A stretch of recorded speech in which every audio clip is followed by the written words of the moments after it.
Hello everybody and welcome back. Today we have the Thrustmaster F-18 joystick. So, just arrived in the mail. Figured we might do a little unboxing. Real quick, first around the outside, it's got all the Thrustmaster logos. On the back it has a nice little diagram of it plugs into the Warthog. Yeah, that's super quick around the outside. As far as I can tell, that's cool. So it comes in the Thrustmaster HOTAS add-on grip, machined HOTAS. It has a little bit of instructions on the very top for how to assemble it. The back is the exact same, but for the Cougar. That's really cool that this is compatible with Cougar. Alright, underneath the foam we have the joystick. Oh, that's cool. It is heavy, which is kind of the first thing I think about it. It is all steel. Wow. It is gigantic. So it fits quite nice in your hand, but everything, like I've seen on the original, well, on the other reviews, is just a little too high, but it's meant to be worn with gloves. It has a couple of interesting toggles on it. There is the standard pickle button, little 4-way hat. I don't believe it has a 45-degree function. Standard trimmer switch. This little guy down here is kind of strange. It's a down and up, so I'm guessing, I honestly don't know what that's for, so I'm gonna have to look that up.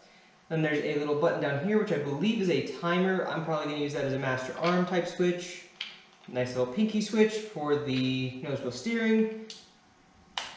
Whoa, trigger is weird. So first click, super soft, kind of a wall there, and then it just snaps.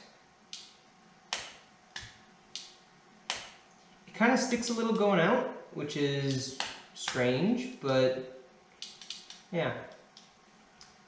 Then you have this guy on the side, which I believe is a 4-way hat with a depression. So this is a 5-button switch. So yeah, that is a super quick look at it. Not sure if you guys have been able to see everything that I have, because I've been looking at it for the first time as well. Standard adapter. I'm going to go install this in the cockpit. Let's go try that. See what actually comes through. See how the mappings go. So, here we go. Okay, we are up here in the cockpit. Installation is super simple. Normally, you will just unscrew this guy, pull it straight off your HOTAS. Mine has an additional connection. And then screw it straight back on. I have to line up my connection. I guess you guys do too, but mine is a little different. Come here. Because I have to pull this out, plug it in, put it back in. Oh, the difficulties of having a sim pit. That looks like it might be the connection I'm looking for. It's not. This is basically a standard 4-pin. There we go, that slipped in. Push down, screw in. Now the F-18 does have a slight twist to it, so, but you want to get this nice and snug down without breaking anything. Let's hop in it for a flight. Alright, we are in the sim and we're going to be doing the low altitude reconnaissance. Try not to get shot down, that is usually a good idea. But, we're on the Normandy map, let's get things set up.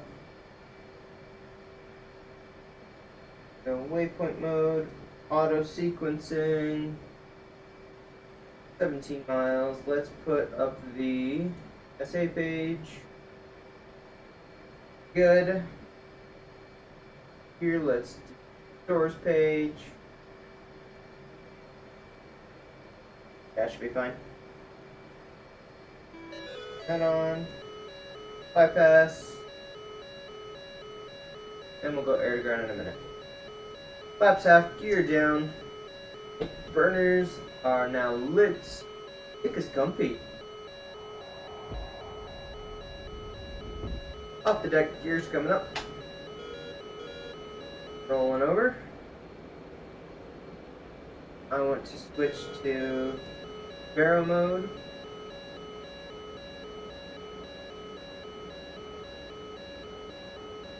And we're gonna hug the deck. Not a burner. We're going to burn plenty enough gas flying at low altitude.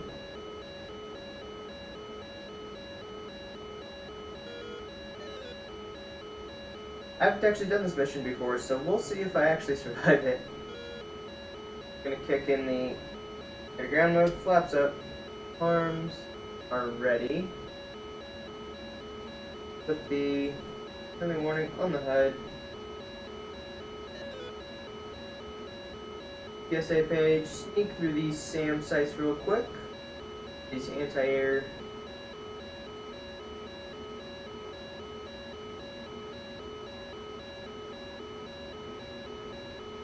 And away we go.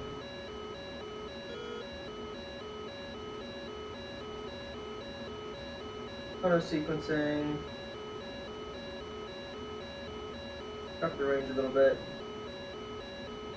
10 miles to go. Let's not fly directly over anybody. They love to shoot you.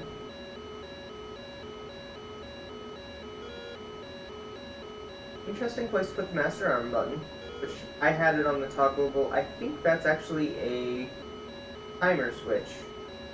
The real one. Don't want to go over yet. Kind of comfortable to fly with, actually. Alright, we're on to waypoint 2, which is that away. And low to the ground. A little bit of turbulence, which I have absolutely loved the fact that they put in turbulence.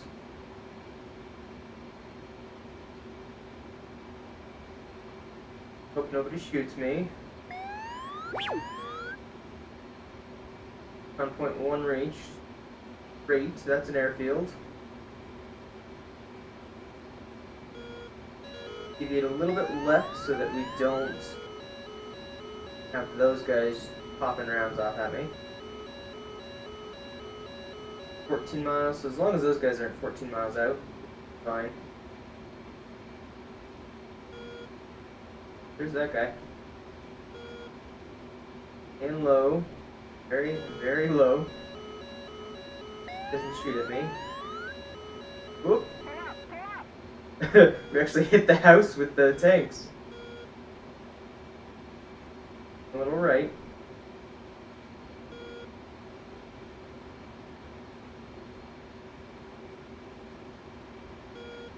We hit the house with the drop tanks.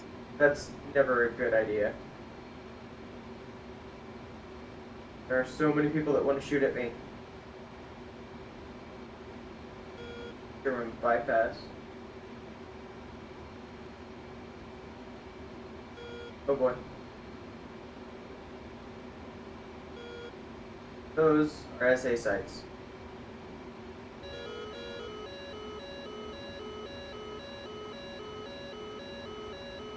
Guess we're headed for that smoke.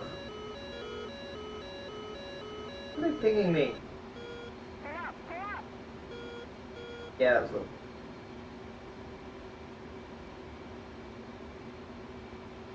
Alright, 12 miles. This is actually quite comfortable to fly with.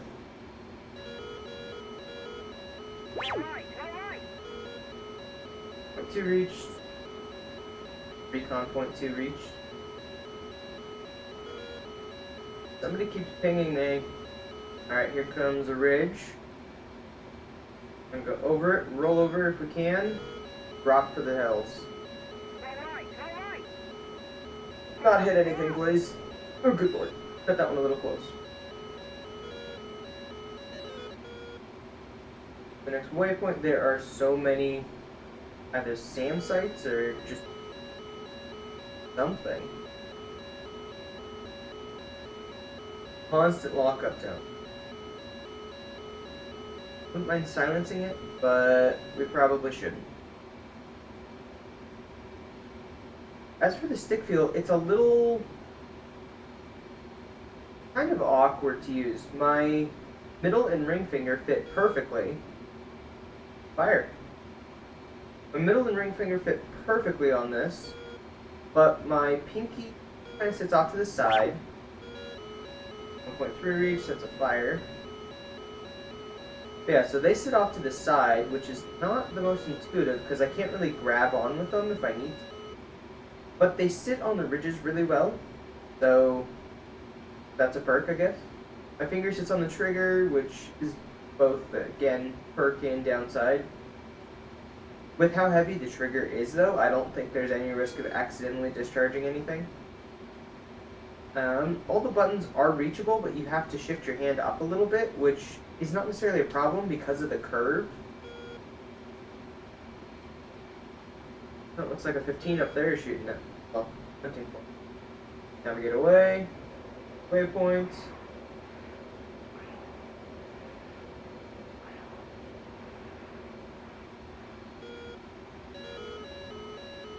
Uh-oh. Everything is locking me. Like that at 15. I was supposed to turn quite that quick. Navigate a little bit back over, get back on my track, make sure we're getting all the recon points.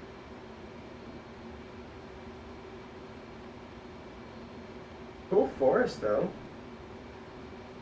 Now we're back on track without hitting anything. Went to the next waypoint. And I love the turbulence feature that they put in here. It is just phenomenal.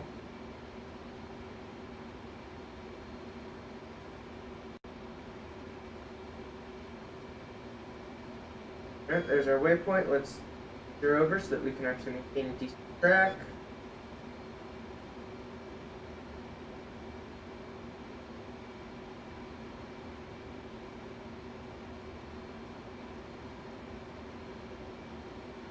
Cool. This nice easy turn is actually kind of helpful. Oh boy. Doesn't like me.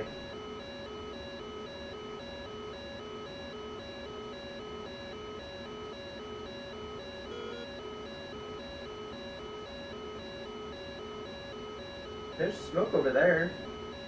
See that?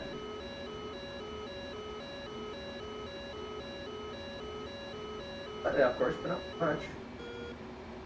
That's the recon point I'm supposed to go over, though.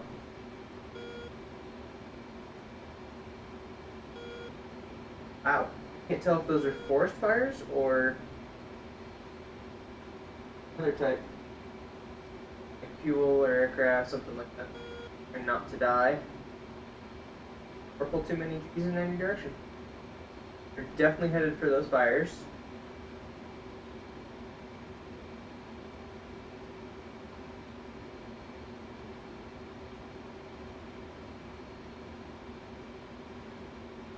So the stick actually has all the same mappings as the HOTAS, or the Warthog HOTAS.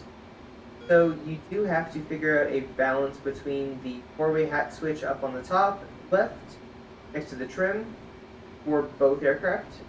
It is the smaller one. It doesn't have any nubs coming up, so it's just a rounded one on the A-10 stick. But it's pointed up here versus the pointed one over there, etc.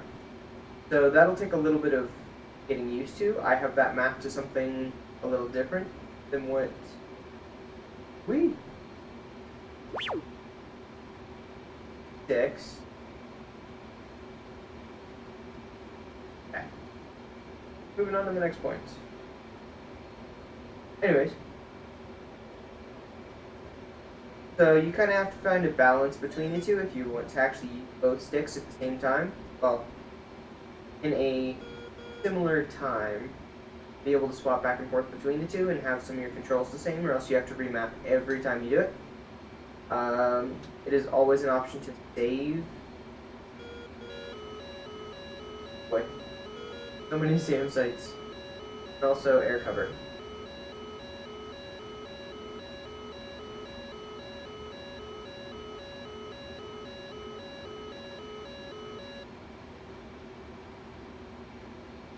Well, we're just zipping along the ground at roughly Mach. Nope, 0.86.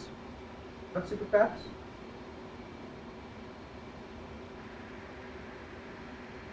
Whoa. So I just discovered that the three-way button next to the timer switch, master arm, actually has three positions. You can actually push it in. I did not know that. That's 7 reached. I wonder if that was something like they did a bomb target. Now they are having somebody fly over, make sure that they had effective strikes, stuff like that. If that's what it is. Send in the bombers, then send in the low altitude fighter. I'm gonna try and avoid flying over all the little red dots. They love to shoot at you. It says 1,000 feet AGL, 1,000 feet Barrow, but I don't trust it. 100 feet off the deck is probably too much, even though my aircraft is like 20 feet tall. Up to a turn point. 6 miles though. Oh no! Straight in the ground. Ouch. He shot me! Well, I guess I cut that one a little too close. Not a successful mission, but a lot of fun playing with the Warthog, or with the new F-18 sticks. So, hopefully this provides a ton of fun in the future. Ends up being a lot of excitement. Thank you for joining, and we will see you guys in the next episode.